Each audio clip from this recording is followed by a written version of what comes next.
ขอเชิญพรท่านสาธุชนทุกท่านที่ได้รับถ่ายทอดจากที่บ้านเลยเนาะวันนี้ตามประเพณีก็จะได้เล่าธรรมะเป็นปักกินักธรรมเล็กน้อยก่อนที่เราจะได้นั่งสมาธิ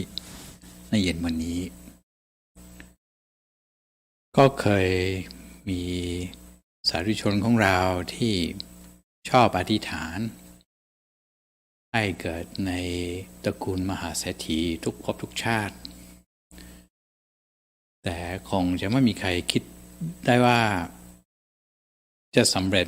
ไม่ใช่ว่าจะเกิดในตระกูลเดียวของเศรษฐีแต่สามารถที่จะเกิดในตระกูลของเศรษฐีได้2 ตระกูลเลยทีเดียวก็มีผู้ที่สำเร็จในความคิดเหล่านี้อยู่ท่านหนึ่งในสมัยพุทธกาลก็เป็นสาวกท่านหนึ่งที่เป็นพระอรหันต์ของพระพุทธเจ้าในสมัยนั้นเนื่องจากว่ามี2 ตระกูลก็ตามภาษาบาลีท่านเรียกว่าพระภาคุละแล้วก็มีเรื่องราวดังนี้ก็คือภาคุละนั้นเกิดในตระกูลของเศรษฐีตระกูลหนึ่งที่อยู่ในกรุงโกสัมพีแล้วก็พอมีอายุได้5 วันตามประเพณีก็จะขนผมไฟแล้วก็เนื่องจากว่าต้องล้างศีรษะก็จะล้างที่แม่น้ำคงคา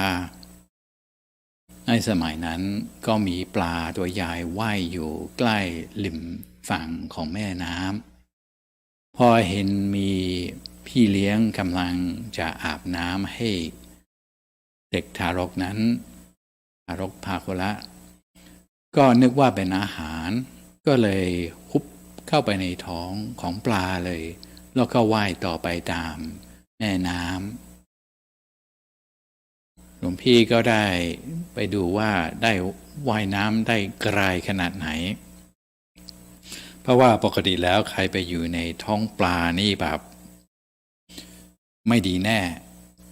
สุขภาพต้องแย่อยู่ในที่มืดไม่มีอะไรให้กินไม่มีความสะดวกสบายอยู่ในลำไส้ของปลาก็คงไม่ดีแน่แต่ปรากฏว่าเด็กคนนี้มีบุญอานุภาพมากก็สามารถที่จะนอนอยู่ในท้องปลาได้สบายเหมือนนอนแพหรือว่านอนที่นอนสบายที่บ้านเลยปลานั้นก็ว่ายน้ำไปเรื่อยๆจนกระทั่งเกือบ200 กิโลเมตรก็มาถึงเมืองพาราณสีตอนนั้นก็มีชาวประมงอยู่จับปลาได้แล้วเขาเนื่องจากว่าเป็นปลาตัวใหญ่ก็คิดว่าต้องเรียกราคาแพงก็เลยตั้งราคาไว้ที่ 1,000 กหาปณะแล้วก็เที่ยวหาผู้ที่มีฐานะที่สามารถที่จะจ่ายค่าปลานี้ได้ก็ได้พบกับเศรษฐีอีกตระกูลหนึ่งซึ่งเป็นเศรษฐีสามีภรรยาที่ไม่มีลูกเลยก็พอได้ปลาแล้วก็ผ่าท้องปลาก็พบว่ามีเด็กอยู่ข้างในท้องของปลาแล้วก็เด็กนั้นยังมีชีวิตอยู่ด้วยดังนั้นก็หลับมาเป็นลูก2 สามีภรรยาก็ดีใจมากเหมือนเคยได้สมปรารถนาแล้วก็เลี้ยงดูทารกต่อมาตระกูลเดิมจากโคสัมพีก็มาพบกับลูกจำได้แล้วก็ต้องมีการเจรจากันระหว่าง2 ครอบครัวถึงกับไป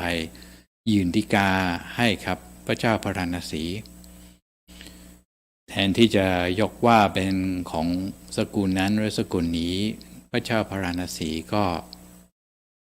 สั่งว่าให้มีการดูแลทั้ง2 ตระกูลเลยทีเดียวดังนั้นก็เด็กน้อยก็ได้รับการดูแลอย่างดีเลยจากเศรษฐี2 ฝ่ายเลยผัดกันอยู่ทั้ง2 เมืองแล้วก็2 ตระกูลเศรษฐี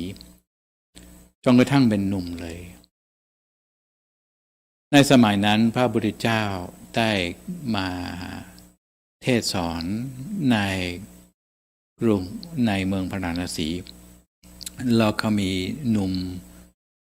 ภาคุละได้เข้าไปฟังธรรมด้วยฟังธรรมแล้วเหลื่อมใสในพระพุทธเจ้าอย่างมากอยากจะออกบวช พระพุทธเจ้าได้ประทานอุปสมบทแล้วขอจากนั้นไป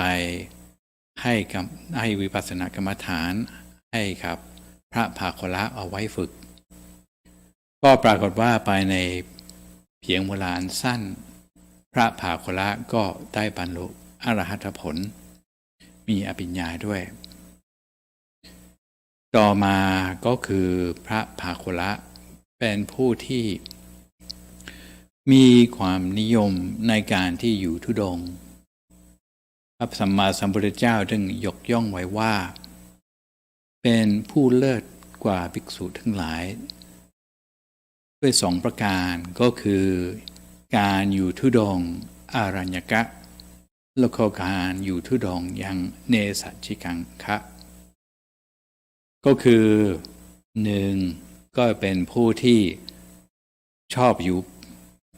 ป่าเว้นวัดแล้วก็อันที่สองเป็นผู้ที่ถือการนั่งยืนเดินเป็นวัดไม่นอนเวลากลางคืนก็คือนั่งสมาธิทั้งคืนเลยทีเดียวที่เขาเรียกว่าการนั่งแบบเนสัจฉิกังคังนั่งเนสัจพระภาคละก็อยู่ได้ถึง60 พรรษาจึงละสังขารไปแต่เนื่องจากว่าเป็นผู้ที่มีบุญมากมีบุญอานุภาพมากแล้วก็เป็นผู้ที่มีความสามารถทางด้านการอยู่ธุดงค์พระสัมมาสัมพุทธเจ้าได้ตั้งไว้ว่าเป็นผู้เลิศกว่าภิกษุทั้งหลาย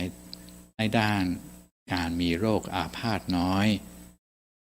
ไม่ต้องเยียวยาอะไรเลยก็มีความแข็งแรงตลอดเวลาก็สรุปข้อคิดจากเรื่องของพระภาคละมหาเถระของเราก็คือการที่อยู่ธุดงค์เป็นวัด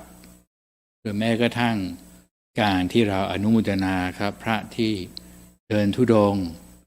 หรือแม้กระทั่งเราก็ต้องตื่นขึ้นมาในเวลาวิกาลเพื่อจะอนุโมทนาครับพระที่อยู่ธุดงค์เสมือนว่าได้อยู่เนสัจพร้อมกับพระธุดงค์นั้นก็มีอานุภาพมากของพระภาคละทำให้เป็นผู้ที่มีโรคอาพาธน้อยขนาดอยู่ในท้องปลาก็คือยังไม่เป็นไรเลยอยู่นอนสบายถ้าเป็นคนอื่นก็คือคงจะเรียบร้อยไปแล้วแต่ว่าพระภาคละแข็งแรงยังได้รับการดูแลจากเศรษฐีเพิ่มขึ้นในครอบครัวเป็นผลดังนั้นการที่เราได้มาอนุโมทนาครับพระธุดงค์ที่เดินธุดงค์ที่เมืองไทยในขณะนี้อย่างกับมีคืนนี้ครั้งหนึ่งเองก็นัดกันว่าเที่ยงคืนครึ่งมาออนไลน์กันมาอนุโมทนากับพระธุดงค์ทั้งหลายก็จะมีผลต่อสุขภาพของเราให้เราได้ปลอดภัยโดยเฉพาะในช่วงที่โรคระบาดร้ายแรงทั่วโลกบุญเหล่านี้ก็จะช่วยปกป้องเราให้มีความปลอดภัยให้ได้อยู่อย่างสบายในตามกลางอันตรายทั้งหลายอย่างกับพระภาคละที่เล่าชีวประวัติในวันนี้ก็สำหรับวันนี้ก็ขอฝากธรรมะไว้เพียงเท่านี้แล้วก็จากนี้ไปจะกราบนิมนต์คณะสงฆ์และเรียนเชิญทุกท่านได้ปฏิบัติธรรมร่วมกันตามเสียงของคุณครูแม่ยายต่อมานะขอเจริญพร